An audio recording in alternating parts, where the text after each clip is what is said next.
my dears, welcome back to Sally Learning. It's me Sri Bhama SB. അപ്പോൾ മക്കളെ ഇന്ന് miss വന്നിട്ടുള്ളത് നല്ല അടിപൊളിയായിട്ടുള്ള ചാപ്റ്റർ നമുക്ക് പഠിക്കാണ്ടല്ലേ particulate nature of matter അതിൽ ഏറ്റവും ഇമ്പോർട്ടന്റ് ആയിട്ടുള്ള ടോപ്പിക് ഡിസ്കസ് ചെയ്യാൻ വേണ്ടിയിട്ടാണ്. നമ്മളെല്ലാവരും ഡെയിലി ലൈഫിൽ ഒരുപാട് കാര്യങ്ങൾ പഠിക്കുന്ന ഒരു ചാപ്റ്ററാണ് ആക്ച്വലി ഇതിൽ ഒരുപാട് ഡെയിലി ലൈഫ് എക്സാമ്പിൾസ് ആണ് സത്യം പറഞ്ഞാൽ കുറേ പഠിക്കാനുള്ളത്. അപ്പോൾ ഒരു ഇമ്പോർട്ടൻ്റ് ആയിട്ടുള്ള ഒരു പാർട്ടിലോട്ട് നമുക്ക് പോകാം. നമ്മളെല്ലാവരും ശ്രദ്ധിച്ചിട്ടുള്ള കാര്യമായിരിക്കും, നമ്മളിപ്പോഴും ചെയ്യുന്ന കാര്യമായിരിക്കും. നമ്മളിപ്പോഴും എന്ത് ചെയ്യാറുണ്ട്, വാട്ടർ എടുത്ത് അതിൽ ഷുഗറോ സോൾട്ടോ ആഡ് ചെയ്യാറുണ്ട്. എപ്പോഴും ചെയ്യുന്ന പരിപാടിയല്ലേ. ഇവൻ ലൈം ഉണ്ടാക്കണമെങ്കിൽ പോലും നമ്മൾ വാട്ടർ എടുക്കുന്നു, അതിൽ ഷുഗർ ആഡ് ചെയ്യുന്നു, ലൈം ആഡ് ചെയ്യുന്നു, ഐസ് ക്യൂബ് ആഡ് ചെയ്യുന്നു, സെറ്റ് ചെയ്യുന്നു, ലൈം ജ്യൂസ് ആയിട്ട് കുടിക്കുന്നു ഇല്ലേ.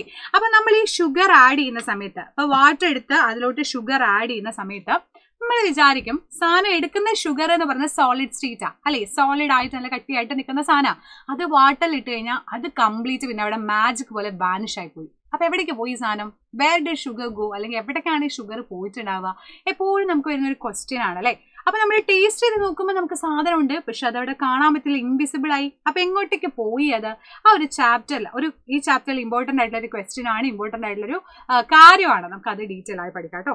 അപ്പൊ അതിനൊരു എക്സ്പെരിമെന്റ് ചെയ്യാം. നമ്മൾ ചെയ്യുന്ന കാര്യം തന്നെയാണ്, നമ്മളെപ്പോഴും നമ്മളെ വീട്ടിൽ ചെയ്യുന്ന കാര്യമാണ്. Fill a glass tumbler with drinking water. ഒരു ഗ്ലാസ് എടുത്താൽ വാട്ടർ എടുക്കുക and put 2 teaspoon of sugar. അതിൽ കുറച്ച് ഷുഗർ ആഡ് ചെയ്യുക. ഡു നോട്ട് സ്റ്റിർ, നമ്മൾ സ്റ്റിർ ഒന്നും ചെയ്യണ്ട, നന്നായിട്ട് സ്റ്റിർ ചെയ്യാതെ ഒരു ഭാഗത്ത് വെക്കാം. എന്നിട്ടൊന്ന് ടേസ്റ്റ് ചെയ്ത് നോക്കുക കേട്ടോ. ഇച്ചിരി ഭാഗം ടേസ്റ്റ് ചെയ്ത് നോക്കുക, സ്റ്റിർ ചെയ്യാണ്ട് ടേസ്റ്റ് ചെയ്യുക. ടോപ്പിൽ നിന്ന് ബോട്ടത്തിൽ നിന്ന് മിഡിൽ നിന്നൊക്കെ ടേസ്റ്റ് ചെയ്ത് നോക്കുക. And taste the small spoon of water from the top layer of the glass. Does it taste sweet? അത് സ്വീറ്റ് ഫീൽ ചെയ്യുന്നുണ്ടോ? ആൻഡ് പിന്നെ നമ്മൾ സ്റ്റിർ ചെയ്യാൻ പറഞ്ഞു. കംപ്ലീറ്റ്ലി നമ്മൾ സ്റ്റിർ ചെയ്ത് സെറ്റ് ചെയ്തിട്ട് പിന്നെ നമ്മൾ ഇതേപോലെ ടോപ്പിൽ നിന്നും ബോട്ടത്തിൽ നിന്നും എല്ലാം ഒന്ന് ടേസ്റ്റ് നോക്കുക. What is the difference? എന്ത് ഡിഫറൻസ് ആണ് നമുക്ക് കാണാൻ വേണ്ടി പറ്റുക? പറയൂ മക്കളെ, എന്ത് ഡിഫറൻസ് ആണ് കാണാൻ പറ്റുക? സോറി, യെസ്, നമുക്ക് പറയാൻ പറ്റും. What is the difference in taste you notice? Does it taste sweet? അത് സ്വീറ്റ് ആയിട്ട് ടേസ്റ്റ് ചെയ്യുന്നുണ്ടോ? Since the top layer of water taste sweet after dissolving sugar, it must be presented in the solution.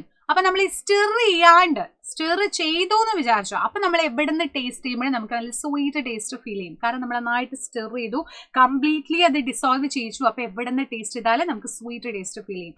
അതേ സമയത്ത് stir ചെയ്യാതെ വെച്ചു എന്ന് വിചാരിച്ചോ, അപ്പൊ നമുക്ക് എന്താണ്, ടോപ്പിൽ നിന്ന് ടേസ്റ്റ് ചെയ്യുമ്പോൾ നമുക്ക് എന്ത് ചെയ്യാൻ പറ്റില്ല, അത്രയ്ക്ക് സ്വീറ്റ് ഒന്നും നമുക്ക് പറയാൻ പറ്റില്ല. ആൻഡ് ആഫ്റ്റർ ഡിസോൾവിങ് ചെയ്തതിന് ശേഷം നോക്കുന്ന സമയത്ത് ഓക്കെ, അല്ലാത്ത സമയത്ത് ടോപ്പിൽ നിന്ന് നോക്കുമ്പോൾ അത്രയ്ക്ക് ഇല്ലെങ്കിലും ബോട്ടത്തിൽ നിന്ന് നല്ല സ്വീറ്റ് നമുക്ക് ഫീൽ ചെയ്യും. കാരണം എന്താ, ഇത് നമ്മളൊരു ഇപ്പോൾ ഗ്ലാസ് ആണെങ്കിൽ ഇത് നമ്മൾ വാട്ടർ എടുത്തിട്ടുണ്ട്, വാട്ടറിലോട്ട് നമ്മൾ എന്ത് ചെയ്തിട്ടുണ്ട്, ഷുഗർ ആഡ് ചെയ്തിട്ടുണ്ട് വിചാരിച്ചോ. ഈ ഷുഗർ മൊത്തം താഴെ ഡംപ് ചെയ്ത് കിടക്കല്ലേ ചെയ്യുക, ഡിസോൾവ് ചെയ്തിട്ടില്ല എന്നുണ്ടെങ്കിൽ. അപ്പം നമ്മൾ ഇവിടുന്ന് ടേസ്റ്റ് ചെയ്യുമ്പോൾ നമുക്ക് നല്ല സ്വീറ്റ് ഫീൽ ചെയ്യും, മുകളിൽ നിന്ന് ടേസ്റ്റ് ചെയ്യുമ്പോൾ നമുക്ക് അത്രയും സ്വീറ്റ് ഫീൽ ചെയ്യണമെന്നില്ല. അപ്പോൾ sugar particle can no longer observe but their presence can be sense by taste. Taste വെച്ചാൽ നമുക്കത് ടേസ്റ്റ് ചെയ്യാൻ വേണ്ടി പറ്റും. അപ്പോഴാണ് നമുക്ക് മനസ്സിലാവാം അവിടെ ഷുഗർ ഉണ്ട്, പക്ഷെ നമുക്കത് കാണാൻ പറ്റുന്നില്ല അല്ലേ. അപ്പോൾ when sugar dissolve in water it break up into the constituent particle which cannot be broken down further. Each tiny grain of sugar made up by million of such constituent particles. അപ്പോൾ ഒരു ഷുഗറിന്റെ ഒരു ചെറിയ particle എടുത്താലും അതിൽ ഒരുപാട് lot of constituent particles ഉണ്ട് അല്ലേ. ചെറിയ പാർട്ടിക്കിൾസ് മിക്സ് ചെയ്തിട്ടാണ് സാധനം ഉണ്ടാക്കിയിട്ടുള്ളത്. സോ അതുകൊണ്ട് ആ കോൺസ്റ്റിറ്റ്യൂവന്റ് പാർട്ടിക്കിൾസ് എല്ലാം കൂടി മില്യൺ ഓഫ് സാധനം കൂടി ചേർന്നിട്ടാണ് എന്ത് ചെയ്തത്, ഷുഗറിന്റെ ഒരു പാർട്ടിക്കിൾ ആയിട്ട് മാറിയിട്ടുള്ളത്. So initially the water does not taste sweet. After stirring only അതെന്താണ്, കംപ്ലീറ്റ്ലി ഷുഗർ എല്ലാ ഭാഗത്തോട്ടും ഡിസോൾവ് ചെയ്തു, എല്ലാ ഭാഗത്തോട്ടും പോയി സ്വീറ്റ് ഫീൽ ചെയ്തു. The taste difference is due to the sugar dissolving. Sugar dissolve ചെയ്താലാണ് അത് നമുക്ക് സ്വീറ്റ് ആയിട്ട് ഫീൽ ചെയ്യുക. നമുക്ക് നോർമലി അറിയുന്ന കാര്യം, നമ്മളിപ്പോഴും ലൈഫിൽ ചെയ്യുന്ന കാര്യമാണ്.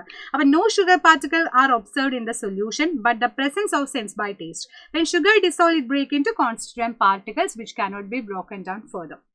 അപ്പം നമുക്ക് മനസ്സിലായി ഡിസോൾവ് ചെയ്തുകൊണ്ടാണ് ആ സ്വീറ്റ് ടേസ്റ്റ് എല്ലാവരും നമുക്ക് ഫീൽ ചെയ്തത്. അപ്പോൾ വേറെ ഷുഗർ ഗോ, എവിടേക്കാ ഷുഗർ പോയിട്ടുള്ളത്? അതല്ലേ നമ്മുടെ മറ്റൊരു കൺഫ്യൂഷൻ. സംഭവം ഇത്രയേ ഉള്ളൂടാ. വാട്ടർ എന്ന് പറയുമ്പോൾ അതിന് ഇച്ചിരി ഗ്യാപ്പ് ഒക്കെ ഉണ്ട് അല്ലേ. വാട്ടർ കൊണ്ട് ഫ്ലോ ചെയ്യാൻ കഴിവുള്ള ലിക്വിഡ് സ്റ്റേറ്റുള്ള സാധനമാണ്. ലിക്വിഡ് സ്റ്റേറ്റിൽ വരുന്ന സമയത്ത് പാർട്ടിക്കിൾസിൻ്റെ ഇടയിൽ ഇച്ചിരി ഗ്യാപ്പ് ഒക്കെ ഉണ്ട്. ഇവിടെ ഒരു പാർട്ടിക്കിൾ ഇച്ചിരി ഗ്യാപ്പ് ഉണ്ട്. ഈ ഷുഗർ നമ്മളങ്ങ് ഇടുന്ന സമയത്ത് വാട്ടറിലോട്ട് ഇടുമ്പോൾ ആ ഗ്യാപ്പ് കംപ്ലീറ്റ് അങ്ങ് ഫിൽ ആവും. അപ്പൊ നോക്കുക, ഇതാണ് വാട്ടറിന്റെ പാർട്ടിക്കിൾസിന്റെ ഗ്യാപ്പ്. കണ്ടോ, അതിലോട്ട് നമ്മൾ ആ ഷുഗർ അങ്ങ് ആഡ് ചെയ്ത് കൊടുക്കുന്ന സമയത്ത് അതുള്ള ഗ്യാപ്പിൽ ഫിൽ ചെയ്ത് അങ്ങ് പോവാ ചെയ്യുന്നത്. അപ്പോൾ the tiny sugar particle particle separated and occupy available space between the water particle. ഇപ്പൊ ഇതിന്റെ രണ്ടിന്റെ ഇടയിൽ ഒരു ചെറിയ ഗ്യാപ്പ് ഉണ്ടെങ്കിൽ അതിന്റെ ഇടയിൽ കയറി ഷുഗർ പാർട്ടിക്കിൾസ് കയറി നിൽക്കും. അപ്പൊ എന്താണ്, അവർ സുഖമായിട്ട് ഡിസോൾവും ചെയ്തു, അവർ ആ സ്പേസ് അവിടെ കവർ ചെയ്യും ചെയ്തു. അങ്ങനെ ഉണ്ടെങ്കിലാണ് നമ്മളത് ഡിസോൾവ് ചെയ്തു എന്ന് പറയുന്നത്. The space between the particle are known as inter particle space. ഈ സ്പേസിനെ, രണ്ട് പാർട്ടിക്കിൾസിന്റെ ഇടയിലുള്ള സ്പേസ് ആയതുകൊണ്ട് അതിനെ ഇന്റർ പാർട്ടിക്കിൾ സ്പേസ് എന്നാണ് നമ്മൾ എന്ത് ചെയ്യുന്നത്, പറയുന്നത്. സെറ്റ് അല്ലേടാ, റെഡി അല്ലേ? അപ്പൊ ഇന്റർ പാർട്ടിക്കിൾ സ്പേസ് എന്താ പഠിച്ചു, ഷുഗർ ഡിസോൾവ് ചെയ്തത് എങ്ങനെയാ പഠിച്ചു, ടേസ്റ്റ് ചെയ്ത് നോക്കുമ്പോൾ ഡിഫറൻസ് നമ്മൾ മനസ്സിലാക്കി. അപ്പൊ ഷുഗർ വാട്ടർ ഡിസോൾവ് ചെയ്യുമ്പോഴാണ് എല്ലാ ഭാഗത്തും സ്വീറ്റ് ഫീൽ ചെയ്യുന്നത്, അല്ലാത്തപ്പോൾ നമുക്ക് ഒരേപോലെയല്ല ഫീൽ ചെയ്യുന്നത്, ഡിഫറെൻ്റ് ആയിട്ടാണ് ഫീൽ ചെയ്യുന്നത്. ആൻഡ് ഇന്റർ പാർട്ടിക്കിൾ സ്പേസിൽ ഷുഗർ പാർട്ടിക്കിൾസ് പോയി നിൽക്കുന്നതുകൊണ്ടാണ് ആ സ്വീറ്റ് ഫീൽ ചെയ്യുന്നത് എന്നുള്ളത് മനസ്സിലാക്കുക.